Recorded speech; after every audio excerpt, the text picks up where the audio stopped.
This might be my most important podcast ever.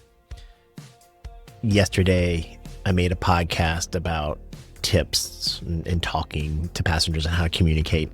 And this guy, Mo, seems nice. He says he likes my content. He says, "Why do I even care?" My name is Levi Spires. This is the Tip You in the App Daily Drive podcast.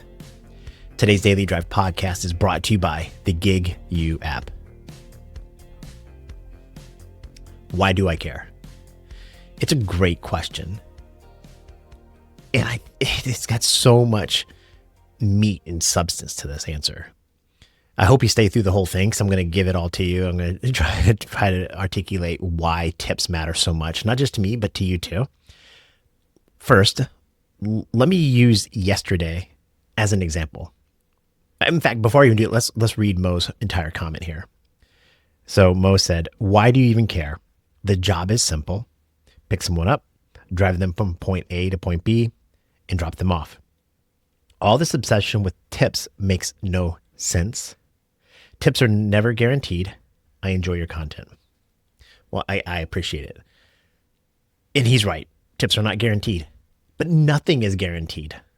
Nothing is guaranteed. And if I can leave you with one thought behind this whole thing, surges aren't guaranteed, fares aren't guaranteed, nothing is guaranteed. So tips are just part of that mix. It's just part of that mix. But let's use yesterday as an example. Let's take a look at that. So it looks like a lot of money. I earned $299 being active for only 8.5 hours.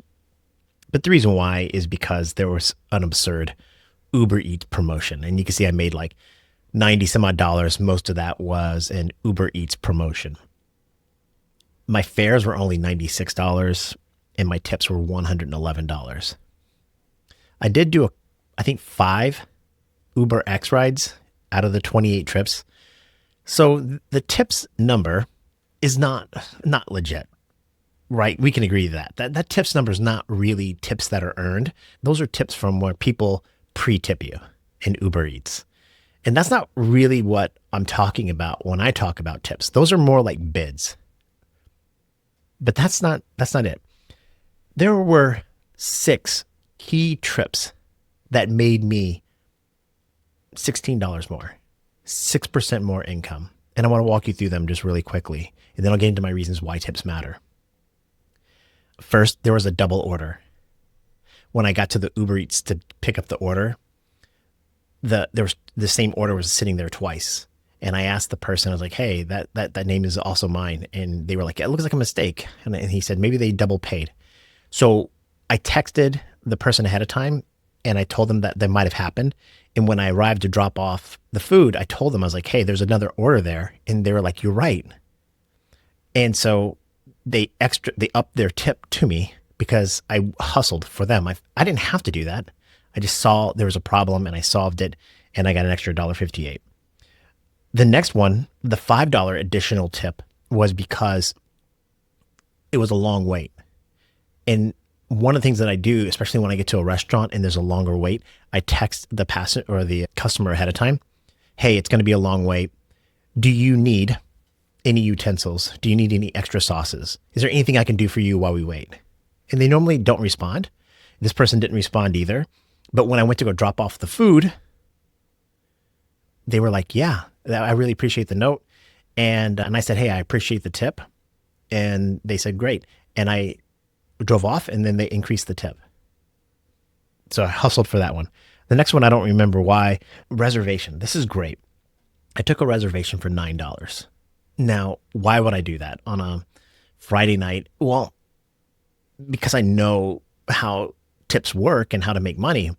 It was from a hotel to an aquarium, or not aquarium, but a place where an event was going to be taking place. I knew that this swim meet was going on. So I was like, "Oh, I bet you that's a parent trying to get to go see a child for a swim meet." And it was a 5-star passenger. And it was a short ride. And so I took that reservation in the middle of Friday night, by the way. It's not like a reservation to an airport or anything like that. But I was like, I bet that's what it is. And I was right. And it was a short ride, 10 minutes, give or take. And I got a tip out of that one. So So not just focusing on great customer service, but also knowing what trips are potential for tip opportunities. I had a quiet ride where we did our initial introductions, but I could tell she just wanted to be quiet. I was quiet with her. And at the end of the ride, I just said, hey, I hope you have a lovely spring break. She was going on spring break. And she looked me in the eye and said, thank you. And I think that kind word probably got me a tip. I'm guessing. I don't know, it's $2. And then the last one, though, the last one's so important. I messed up. It was my last Uber Eats deliveries. I had 3 brown bags of things, burgers. It was a Five Guys. Oh, God, my car stunk, but it was Five Guys, Wendy's, and I think Burger King or something like that. And the last 2 orders, the people were actually waiting for their order. They've been waiting so long. So I walked up with the Five Guys to one guy and I handed it to him and he said, great, thank you. And I said, what's the pen? He told me the pen and I drove off. And the next order was literally like just right around the block. So I got to the next order and I handed him the bag and he's like, I ordered Five Guys, and I handed him like the Wendy's bag. I was like, oh my God.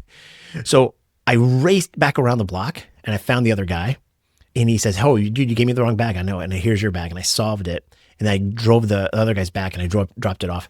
And I told both of them, I was like, listen, I screwed up. This is on me, my fault. I know you pre-tipped. I appreciate it. You can take that tip back. My bad. Both of them increased their tips. And I think the reason why is they saw the level of effort. I made a mistake and I still got an increase in a tip. I asked for them to decrease the tip because I screwed up. So that totaled $16 in additional money above the initial tip on rides that I probably wouldn't normally get tip, a short Uber X ride, for example. Now my surges, they paid me $9.25 that day. So the $16 extra was almost double my surges. And it was triple the 5% extra I was getting for Uber Pro. Side note, the reason why I'm going for Uber Pro is because I'm going to do that experiment. I'm going to get to Diamond and then I'm going to see how many rides I get and what I can make different. And then I'm going to go back to Blue and I'm going to measure the difference between the two. I can't wait to show you that video. Okay, but back to the story here.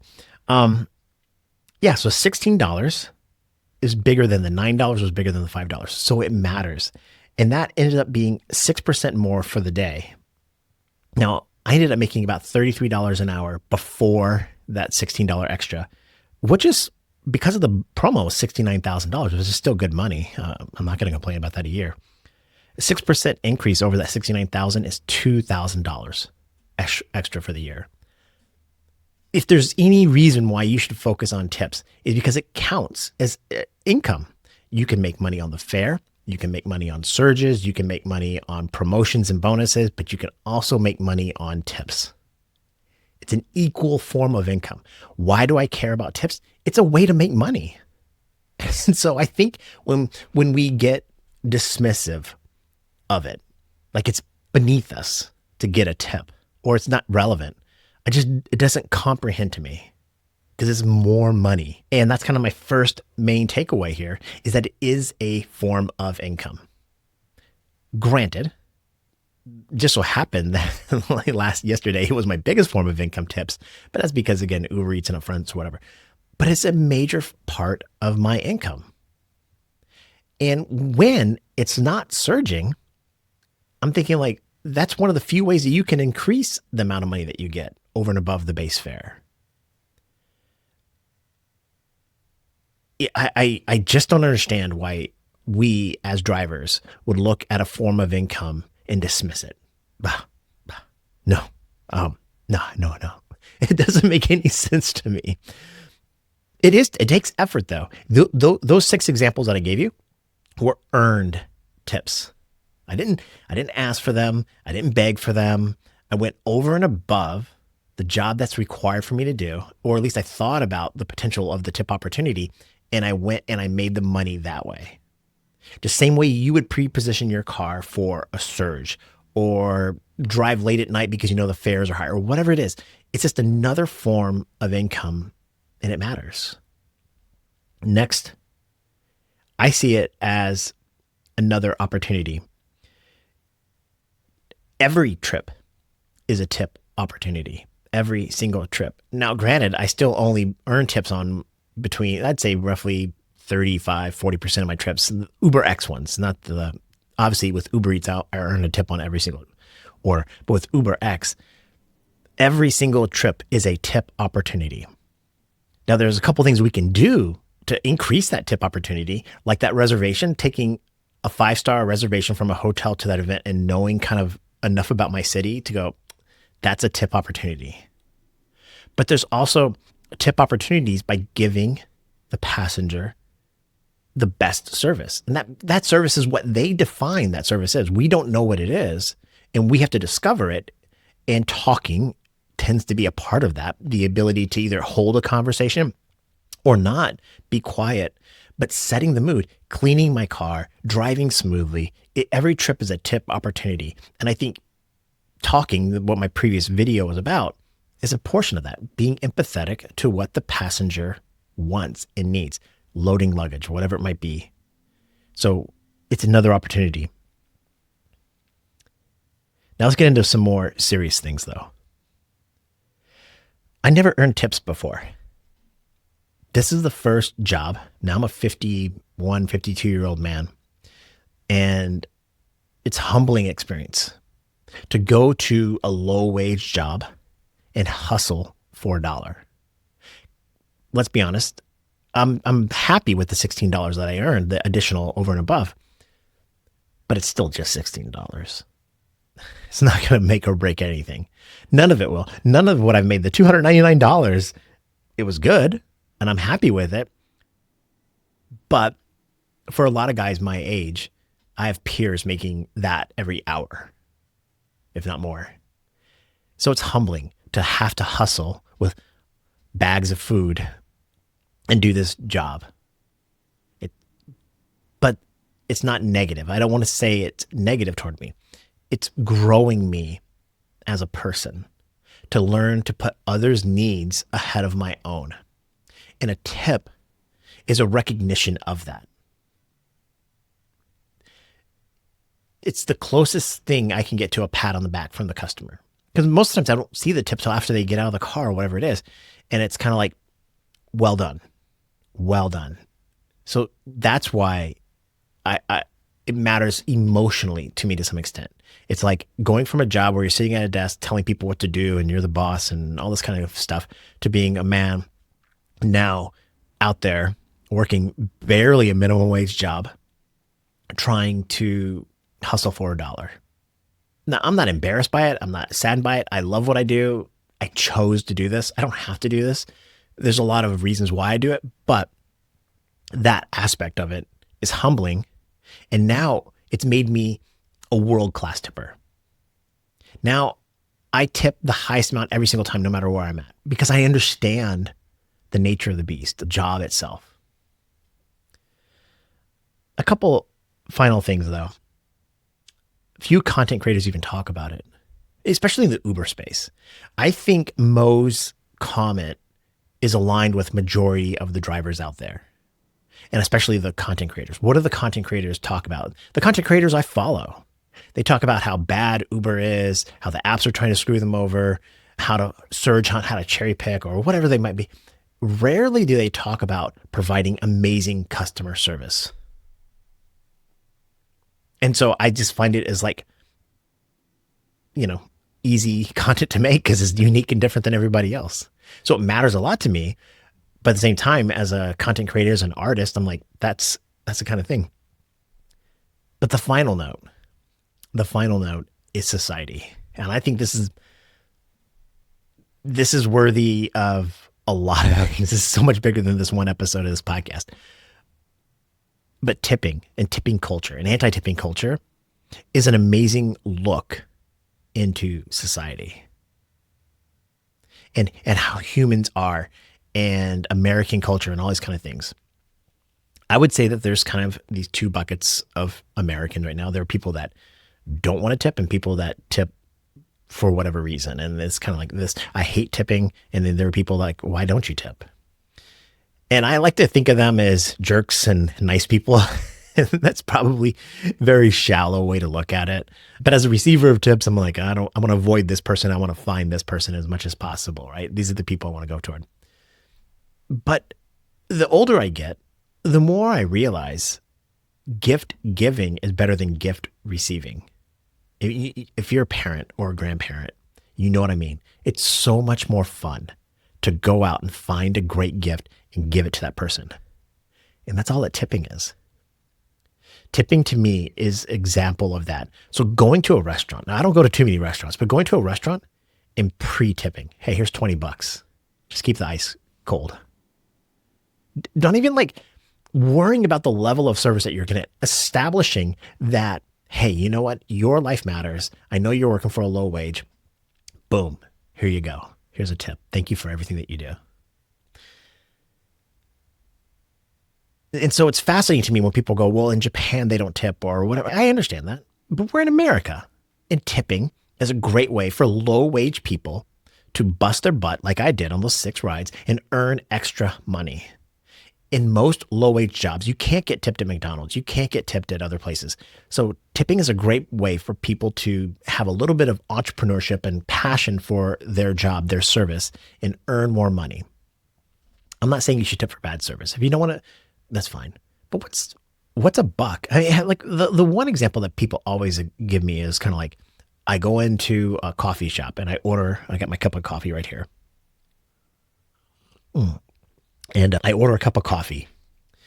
And all they did was pour me that cup of coffee and they turned the iPad around. Why are they asking for a tip? It's like, okay, tip them $1. So what? So what is $1 to you? But $1 to that person is amazing. And you, as an Uber driver, you understand. You understand how amazing a $1 tip can be. It's a recognition of who you are, your level of effort, and all those things. I tipped $3. I bought a $3 cup of coffee. I just tipped $3, 100%. And what is $3? It's nothing.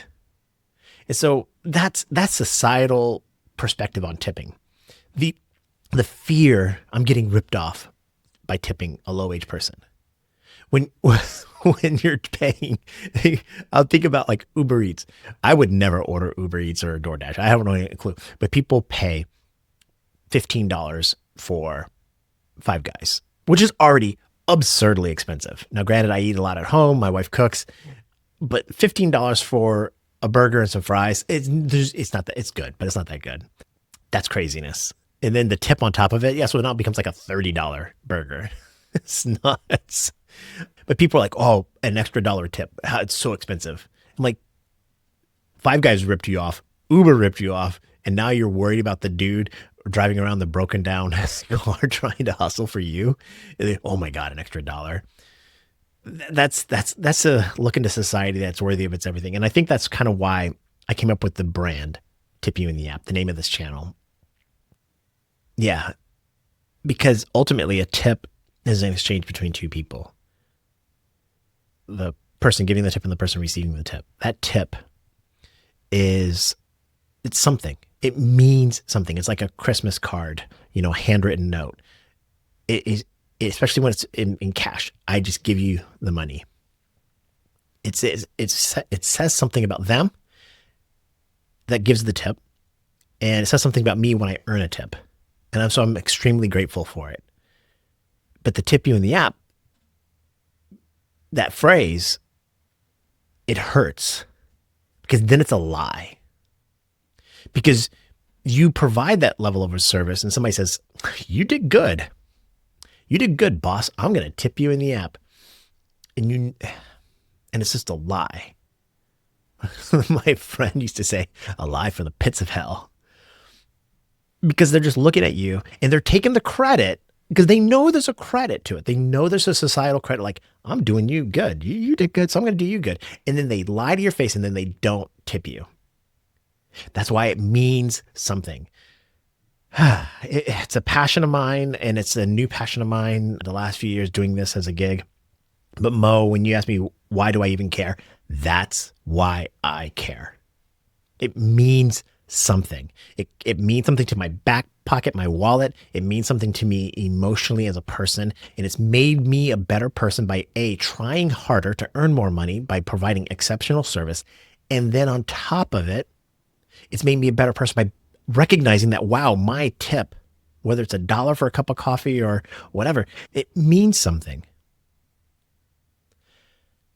It's an opportunity. It means more. I don't know how better to express it. That's why this channel is what it is. Mo, man, I appreciate your comment. And I know, yeah, I understand where you're coming from. And thank you so much for your kind words about my content. But it's just something that it means something. I know I said that a few times, but it does. For 2026, I want you to earn more in tips. I want you to earn more money. I want you to be safe, healthy, and happy.